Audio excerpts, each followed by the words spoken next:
you're doing well. Good morning if you're in sunny England. Mm.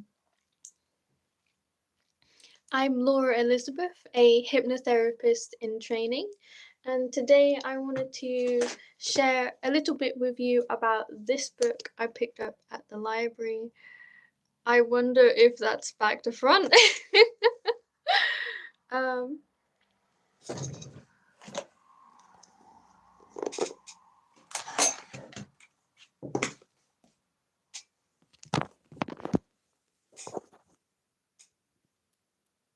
this book here, Brilliant Cognitive Behavioural Therapy, also known as CBT in the therapy world.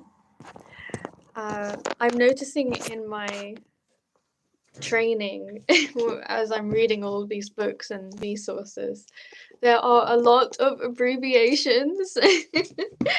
And for example, another book I'm currently reading keeps referring to mindfulness-based cognitive therapy, so MBCT.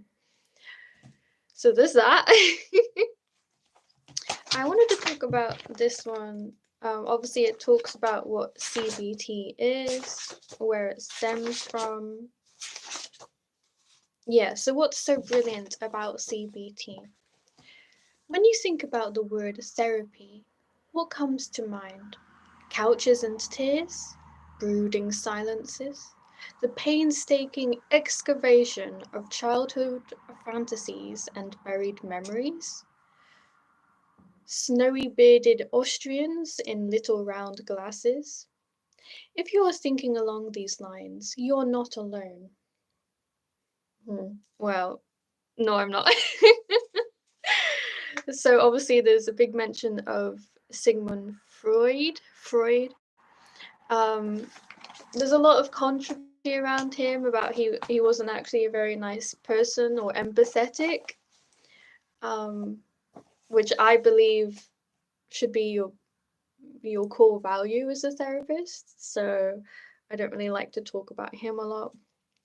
But CBT was actually cognitive behavioral therapy. Who was it? I think the name was Beck. Yes. The origins were from Aaron Temkin Beck. In the 1960s, Beck was an established, if rather frustrated, psychiatrist attempting to treat his patients using Freudian psychoanalysis. So, I mentioned in therapy there's a lot of abbreviations. There's also a lot of big words. Luckily, to be a good therapist, I don't need to be saying these big words to my clients. But yeah, it pops up if I'm reading a book out loud. Have my morning coffee.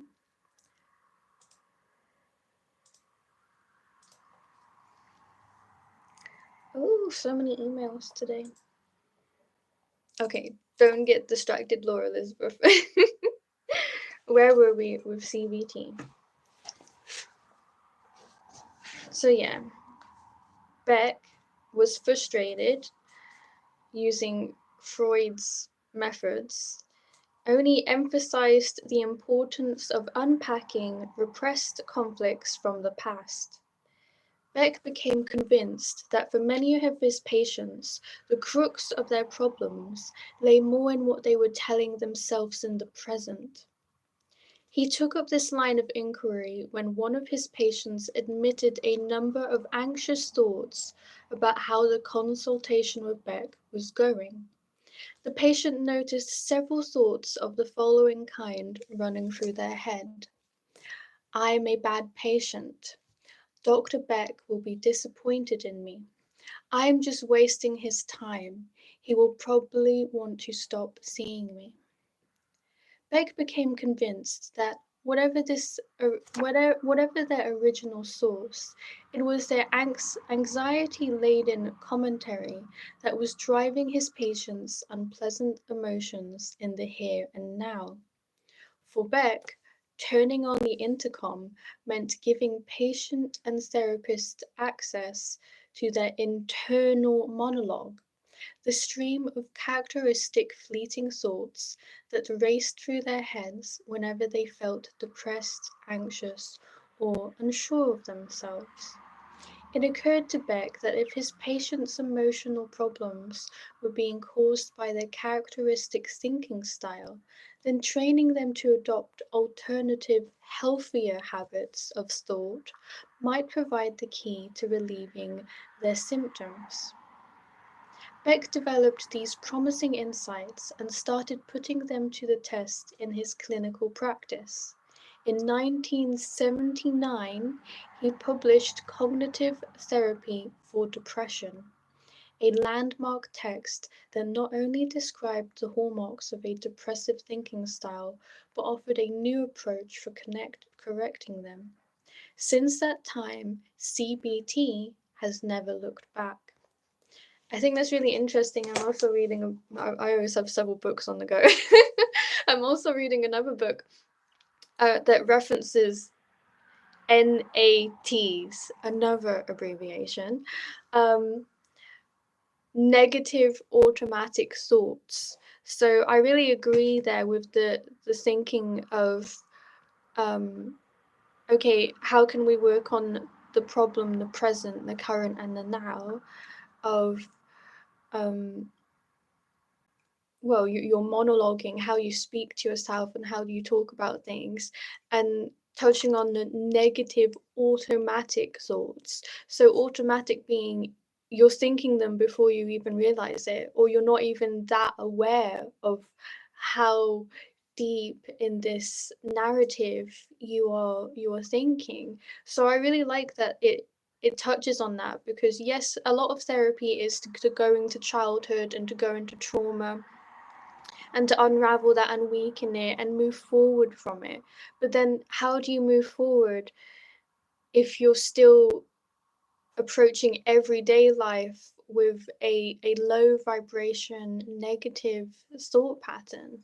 So I thought that was quite interesting. No comments or questions today. I keep meaning to do my room tour.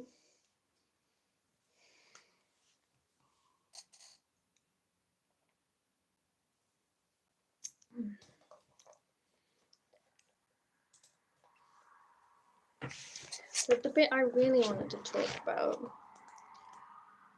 where was it? I should have really made a page mark. Was on depression. Here we go. So there's a quote by Albert Ellis, an American psychologist and psychotherapist. You largely constructed your depression. It wasn't given to you. Therefore, you can deconstruct it. Oh, hi! Gracie May. Oh, what a cute name. That's so lovely. Oh, thank you. That was kind of you. Thank you so much. I hope you're doing well. Hello. Hi. I see you. Well, sort of. Yeah, I'm if you've just joined, I'm reading from, oh, I think it's back to front again. I'm reading from a therapy book about CBT, and I just thought there was this interesting quote on depression. I completely agree with the last bit. You can deconstruct your depression. You have the power. That's what I always think. You have always had the power within you and the control to determine how your life goes about. Yes, things happen to us, but it's about, it's that classic mindset of you have the control over how you respond and how you approach things. I suppose obviously I'm going to guess this Albert Ellis's from a while back. Albert Ellis. Yeah, born 1913. So, it just feels a bit blunt to me. I don't think when I've been in depression, and I just think, oh, I don't have my rings on. I just feel like if, when I was in the deepest pits of despair, someone saying to me, you constructed your depression, just feels a bit harsh, doesn't it? But I understand where he's coming from when I talk again about negative automatic thoughts. It's about having that self-awareness and mindfulness to realize. What on earth?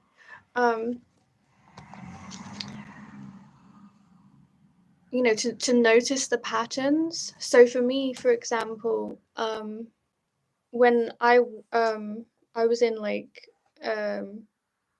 when I get to the point of like suicide ideation, it all starts with something really small that's along the lines of what's the point? So what's the point in getting out of bed? What's the point in brushing my hair or brushing my teeth? And it starts small like that, where I have this like defeated energy of, oh, there's no point doing that.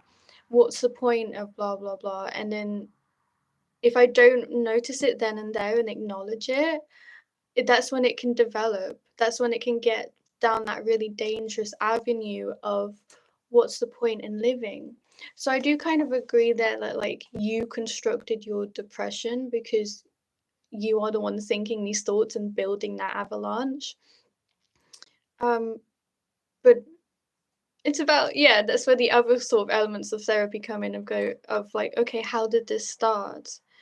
And looking at that.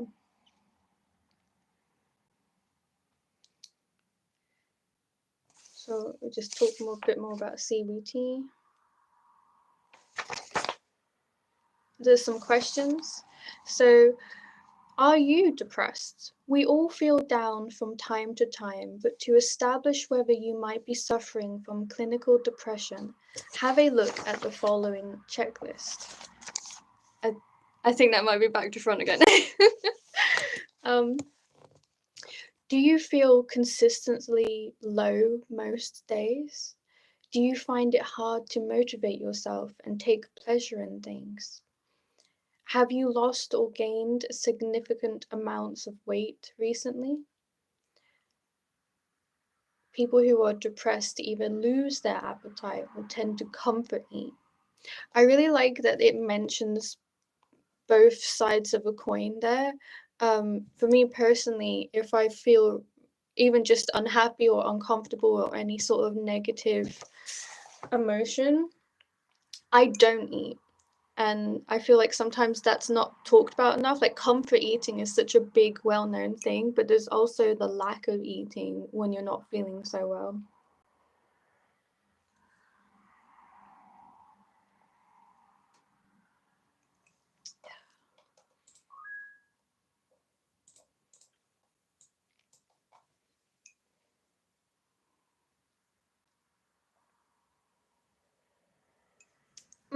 Good morning, coffee. Are you sleeping much more or less than usual? Some advice I would give for that with sleeping issues is to try a dream journal. So when you are sleeping and if you have any dreams, just to see what they say, because I really believe in the power of the unconscious mind and internally. Gracie May is just jumping back and forth from being here and not being here. Do you feel restless, jittery, and unable to settle much of the time, or find yourself feeling unusually sluggish and listless? That for me, with ADHD, it gives vibes of ADHD where, yeah, if you're undiagnosed or you're not even aware or you're not sure, that could be a range of different things. However, with like my situation, I'm very mindful and understanding of myself, so I'm able to check in really if it's is it ADHD, or is it like something bigger, like internally, in the sense that I'm actually struggling with something. Um, so for example, I can always tell the difference between like ADHD behavior and if I'm nervous about something. There's like there's like there's like activity, and then there's like restless jitters, you know. So again, it's about actually checking in with yourself first to think, okay, what do I know about myself first? What is like an average setting for me? Do you feel tired and drained most days? Do you feel especially worthless?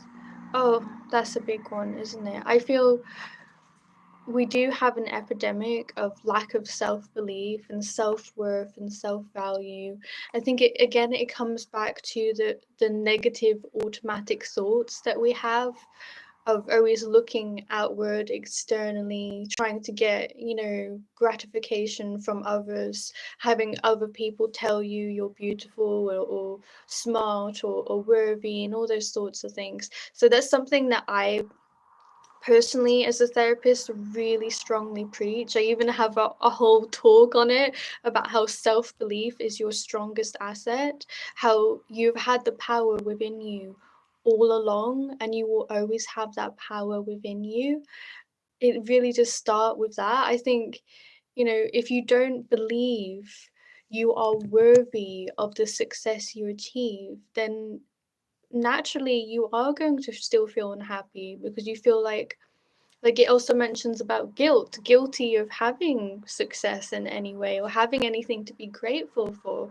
So I definitely, that's for me personally, I would say as well, my affirmations daily are that I am worthy and that I have value and I'm perfect just the way I am.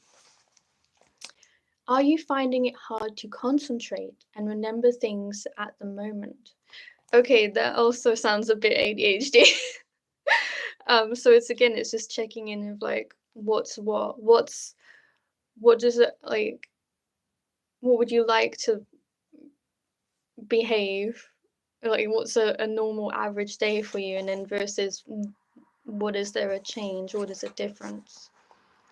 Oh, do you have recurrent thoughts about dying, even if you have no intention of acting on them?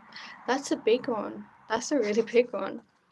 That's an interesting one. It says it words it as dying rather than taking your own life.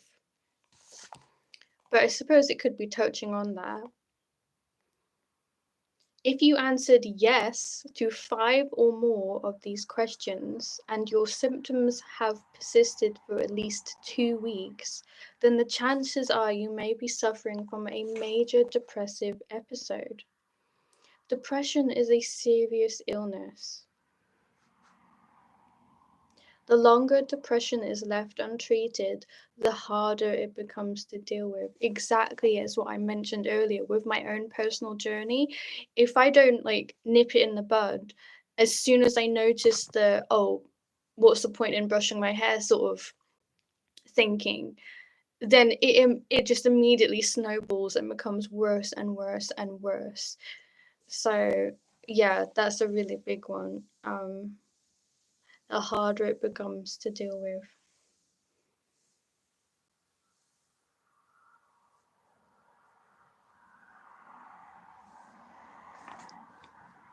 It is worth noting that there are various forms of depression.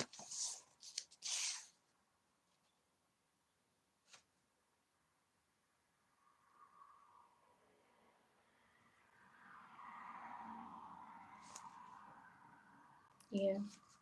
Beck proposed that some people are often vulnerable to depression because of negative assumptions laid down in childhood.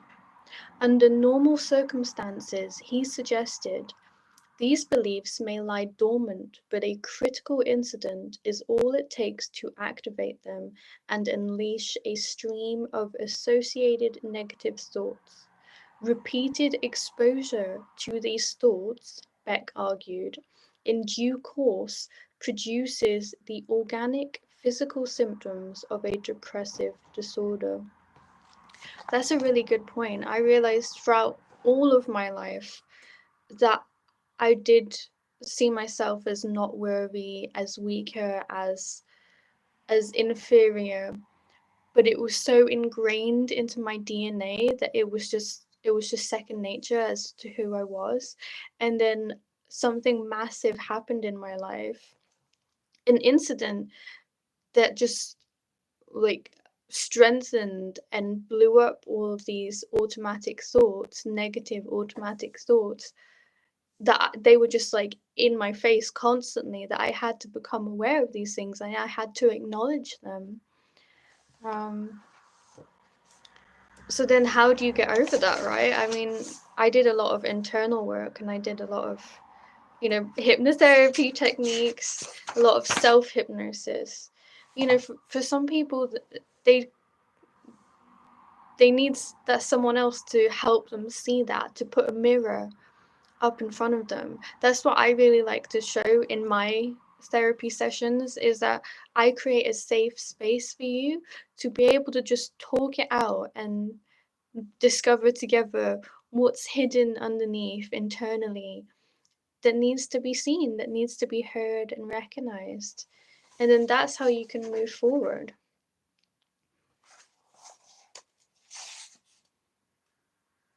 Yeah, so it says here as well, for um, one of the main cognitive techniques um, is to activate problem solving skills to counteract feelings of helplessness, to challenge, to distract, to decenter yourself from these thoughts. Yeah, those are some big ones. Yeah, that makes sense. The one I really like to focus on is the moving forward part of like, okay, what do I do then if I am in this situation? How can I get out of it? How can I take the control back?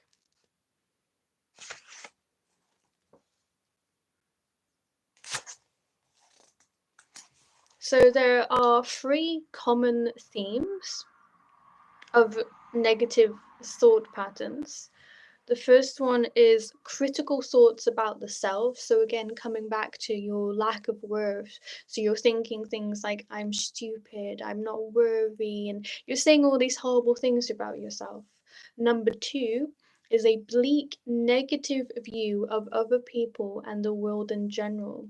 So, things like, people always let me down. Nothing ever works out for me.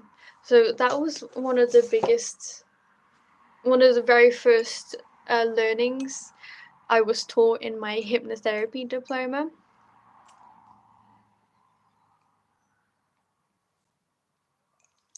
About language patterns. And again, about with automatic thinking, we don't hear them ourselves. So it's really helpful to have someone else acknowledge them for you, hold that mirror up. So, what I've been noticing with my case studies is a really well, really amazing technique is to notice these word patterns like always, never, um, what are the other ones? Sort of like every day. And then it's my job as a therapist to challenge that and to prod and say, always, every single person you've ever come into contact with has been unkind to you. Every single person.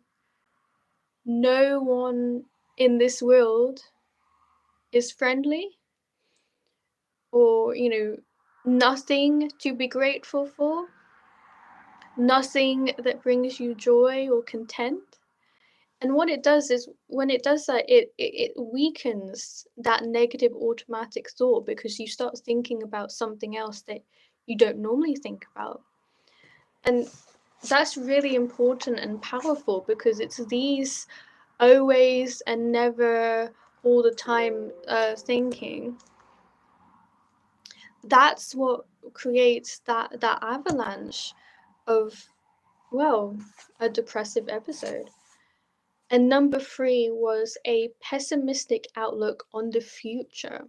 So here, the example here is nothing. Nothing good lasts for long. There's no point trying, I will only fail. So it's a very like, oh, again, kind of like my own thinking of when I was in that bad stage of there's no point.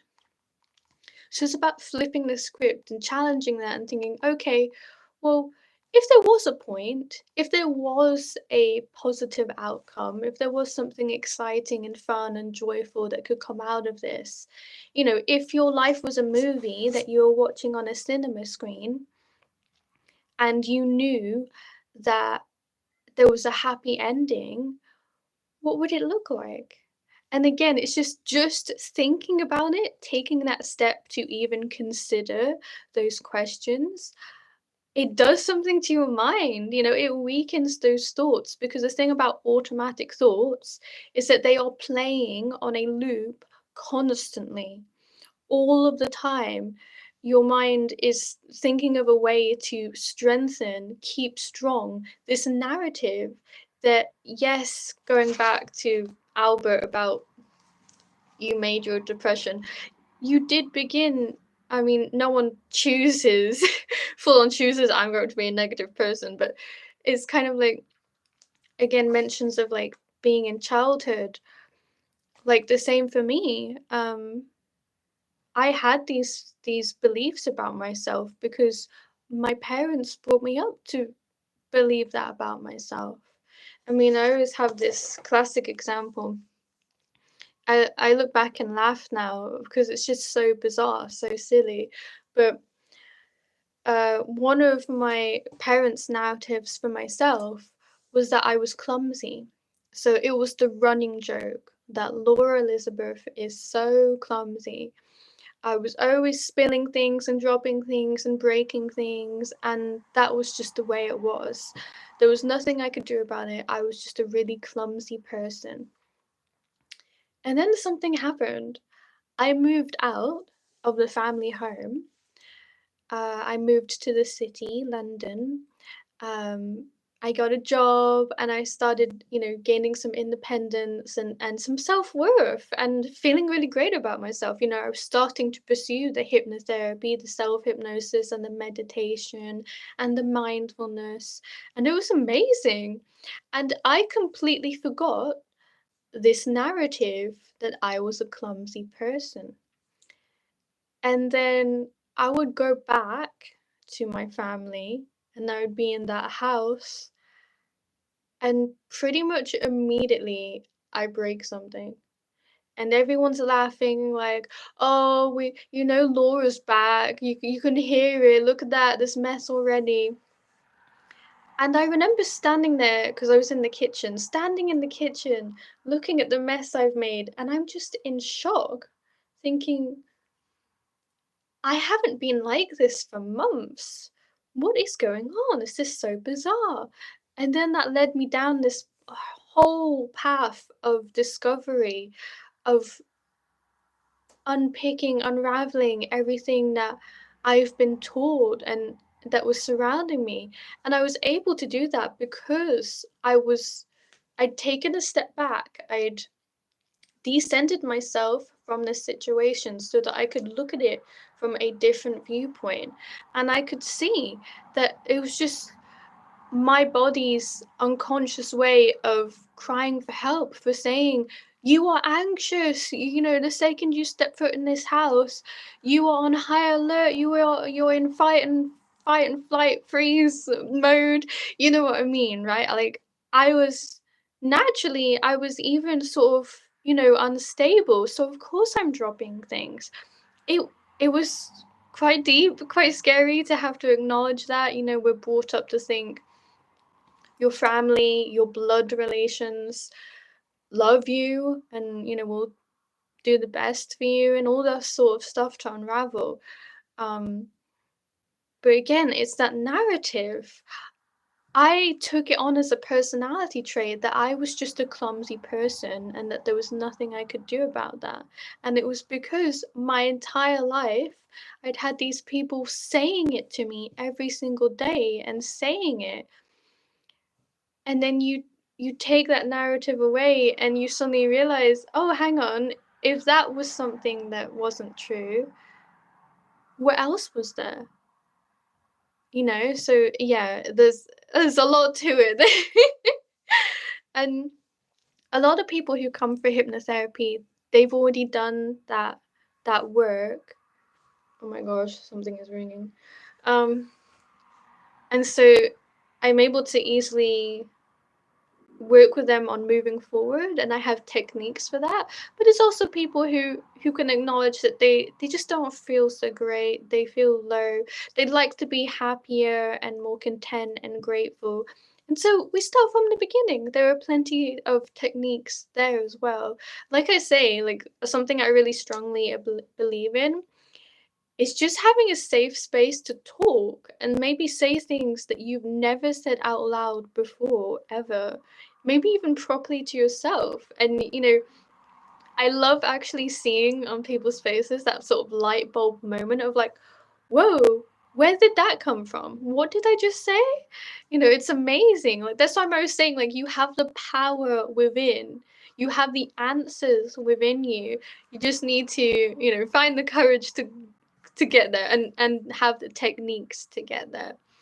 So, is there anything else I wanted to share about this book?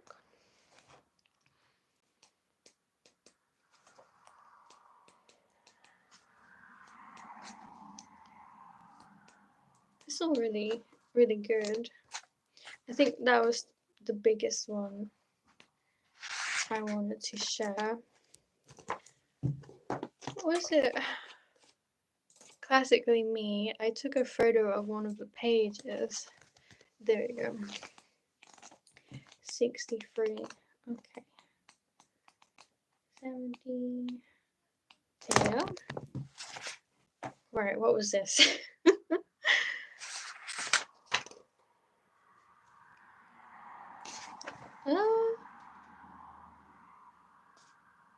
Okay. So there is a CBT technique known as the downward arrow. Put simply, this means that when you hit a negative thought, you ask yourself, what does this mean about me or the world? And you repeat the process until you hit the appropriate hot thought.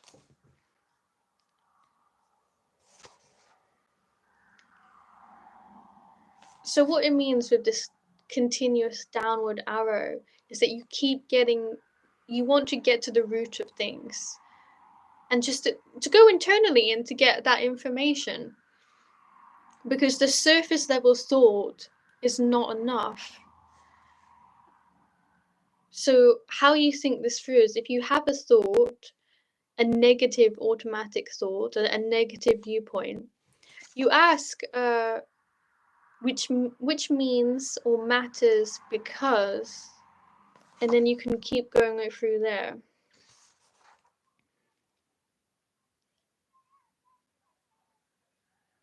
So the example used here was this person made a cake for a birthday party. Yeah.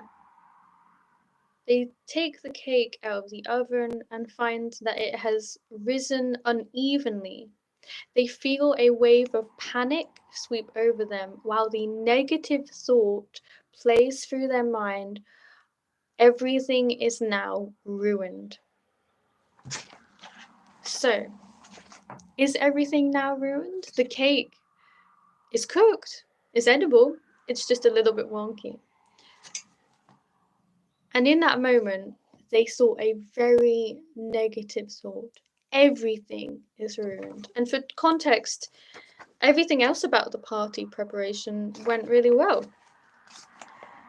They had everything in order. It was just that the cake came out a little wonky.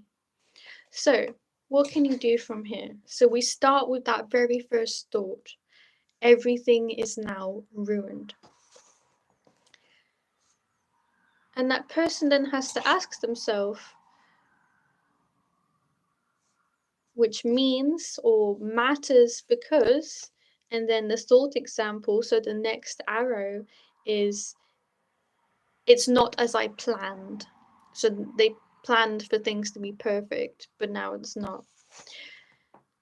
And then you ask again, which means matters because, and then their example of the next arrow is, I've messed up. So this is where we might be getting somewhere, right? So then you again ask, which means matters because. Then the next arrow example is, I must ensure everything is perfect. So we come back round to one little thing goes a little bit wrong, and so it makes it not perfect. And this affects their narrative of everything must be perfect. But let's go deeper. Another arrow, which means matters because people will be disappointed in me. Okay, interesting. One more arrow, which means matters because, and they've said, I won't be loved. So this again, it comes back to that thought pattern of self-love, of self-belief, and also having that reassurance and groundedness in yourself and your family dynamic or whoever it is that's with you. So the thought that actually provoked this anxiety spiral was a dysfunctional assumption, I must ensure everything I do is perfect or I won't be loved.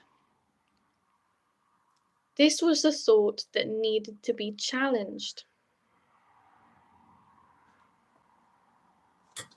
And then it comes down to some examples of, okay, where could this have potentially come from? But then to also, importantly, to be able to move forward and to weaken this thought, to stop it in its tracks, is to say, okay, what evidence do I have of this?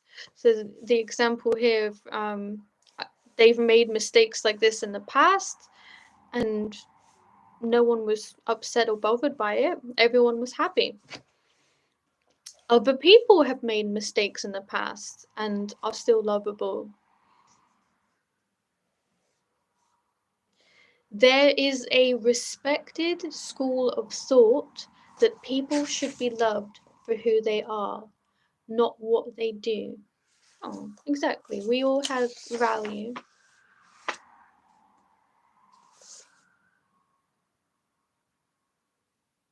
Oh, that's a good point. Sometimes the best way to expose the weakness of a negative thought is not to contradict it directly, but to examine the opposite of the thought. This can be an especially productive strategy to adopt with dysfunctional assumptions. Yes, exactly. Flip it on its head. If you're having a negative thought, I can't think of a good example now. But yeah, I mean, this is a really great example. Everything is now ruined. Again, it's noticing that like exaggeration word, everything. Immediately challenge it. Everything? And flip it of like, okay, what has gone well? If you're thinking about things that have gone wrong, give yourself a boost and ask, okay, what has gone well? What have I done really well? You know, I mean, I'm exactly the same. I was brought up um and in the corporate world, a lot of my workplace experience was I could have done 9 out of 10 things amazingly, even like overachieved and done wow, so amazing. But then I make one mistake and I feel like the world is ending because that's how people were treating me. And so that's how I had the thought pattern. And now I still suffer with that to this day. I work so hard and then I make one slip up, which is completely normal. Everyone makes mistakes. You know, there's lots of logic and reason behind whatever happened. but the negative automatic thought is to think, oh, I'm useless, oh, I can't get anything right, oh, what's the point, I'll never be good. And I have to stop myself and say, this is your first mistake of whatever the situation. Look at all the amazing things you've done so far. You know, you actually deserve to pat yourself on the back. So yeah, it's just about flipping that mindset. And yeah, how shall I end this? Well, I do have a call to action, as the marketers say. My Kickstarter. So, oh my gosh, someone is not very happy outside. My Kickstarter project to help support me get my hypnotherapy business up and running um, has, as of this live recording, 15 days left. And the way Kickstarter works is if I don't reach the goal, I don't get any of the money. So I'd really appreciate your support. I decided to go with Kickstarter versus just a general donation page because I'm passionate about giving back. You know, the way this works is I designed it so it's like a kind of priority list, like an exclusive get ahead of the game sort of thing. So what I mean by that is I officially qualify in July, which is when I can properly um officially run hypnotherapy sessions.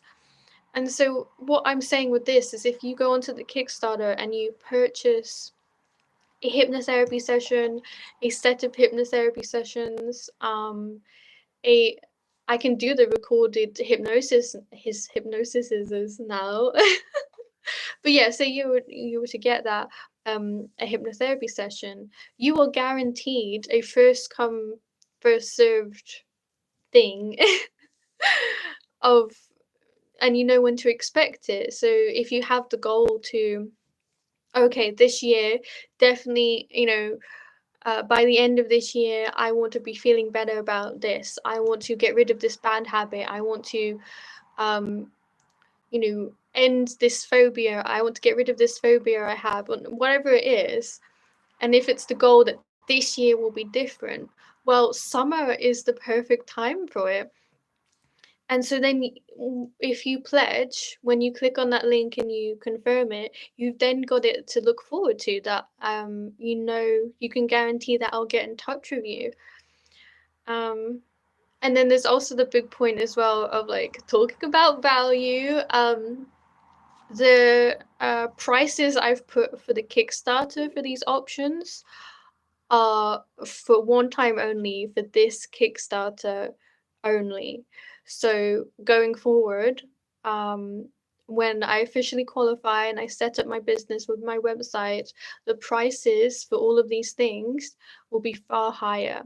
So this is your chance now to get an exclusive discount. And there's not just that, there's also offers here that I may not offer ever again, or will be extremely limited. So again, it's like getting your chance in now, because you won't want to regret it, right? If like, you know, a couple months from now I'm talking about something and you think, oh, I really wish I had that, I'd done that. But now you can't. You know, it's like, for example, the recorded hypnosis. I'm noticing with my case studies that yes, if you go on like YouTube or any app, there are so many meditations and self-hypnosis, things like that, affirmations, but they're just generalized. And the great thing about when you have a hypnotherapy session with me is I'm able to delve deep into what exactly you want. And what that means is, well, it's personal to you. It feels more powerful, like you feel like you're really being heard and seen. And so the option there of a personalized recorded hypnosis, it goes far more deeper than just saying hello name. You know, it's, I will design it to be most effective for you and for you to feel really special. And funnily enough, I kind of got this idea because I did some recorded hypnosis for myself. I did one for the morning and I did one for sleeping. And I began it by saying, "Good morning, Laura Elizabeth. I hope you have a lovely day." And it was kind of bizarre at first, falling asleep to my own voice. But it was so much more powerful because I was hearing exactly what I was intending for. So that's why I got the idea of, so, oh, other people might really benefit from this. And then, of course, I spoke to my case studies and I spoke to my network. And this option has actually been really powerful. So that's a great example of, I'm offering it right now, but I may not have the time or resources to keep doing it. And there's also, that's the thing, right? Included in how I worked out the budget was to be able to buy the equipment to be able to do it properly. So at the moment, I'm just talking to you like this. Like, I've got my phone kind of sat on my laptop, and I'm next to a window, and the road is actually, it can be fairly busy sometimes.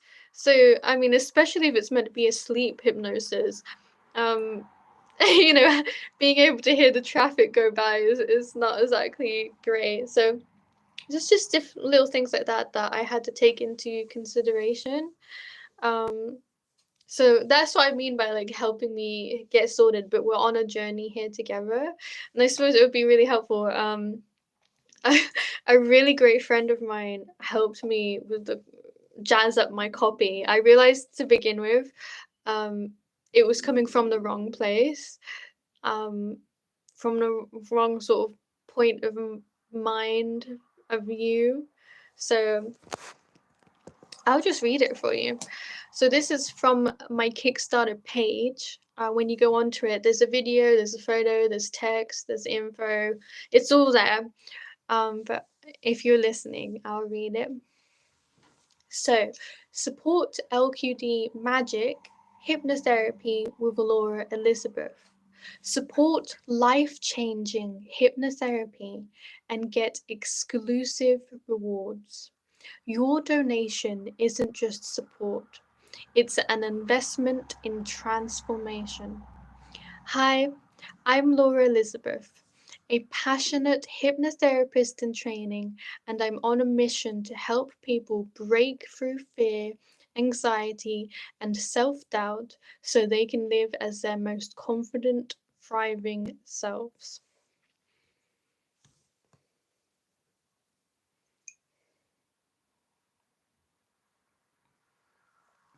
Why your support matters. I'm currently offering free hypnotherapy sessions as part of my certification, and I've already seen firsthand how powerful this work is. But many people who need this help can't afford private therapy. That's where you come in. Your donation allows me to keep offering life-changing hypnotherapy to those who need it most, while also helping me build something even bigger. So, free, high-value hypnotherapy content on YouTube, more sessions for those who can't afford therapy, and investing in advanced training and resources to better serve my clients. So again, that's like what I mentioned about the equipment for being able to make a really high quality, personalized recorded hypnosis. So yeah, be part of something bigger and help change lives. Help change your life. Take the control back, find your power, and live your best, most amazing life. And yeah, I think I will end it there for today. It's time for breakfast. Got a busy day ahead. Well, thank you for coming.